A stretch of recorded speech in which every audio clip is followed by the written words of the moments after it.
तुम अंदर तो आ जाओ,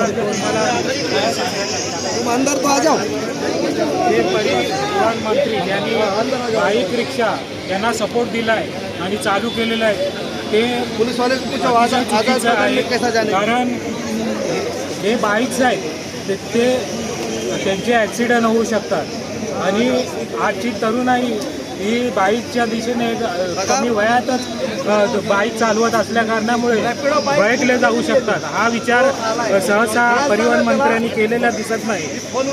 आणि अजून एक विचार करावा की जे वयस्कर आहेत त्यांचं काय, जे इतके वर्ष जे गाड्या चालवतात त्यांना अगोदर तुम्ही रोजगार दिला पाहिजे।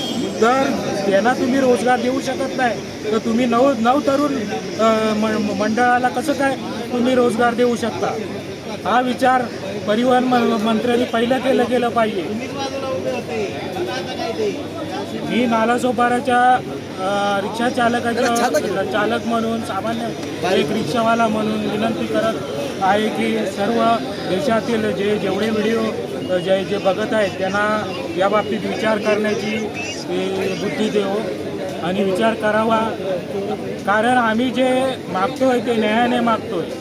जे म्हाताऱ्या माणसांना किंवा वयस्कर माणसांना डावळून तुम्ही यंग पोरांना तुम्ही सामील करून घेत असाल आणि बाईक त्यांच्या हातात देत असाल तर ते चुकीचं आहे। उद्या ॲक्सिडेंट झाले त्याला कोण जबाबदार आहे? उद्या लेडीज लोक त्या बाईकमध्ये बसतात, त्यांच्या सुरक्षिततेचा प्रश्न असतो तर तो ऐरणीवर येतो। मग तिथं काय तो विचार केला गेला काय? एवढंच माझं म्हणणं आहे। फक्त 2 शब्द मी बोलतो बस। या बाबतीतच तुम्ही विचार करा आणि पुढचा निर्णय आमच्या बाजूने घ्या याची मी अपेक्षा बाळगतो।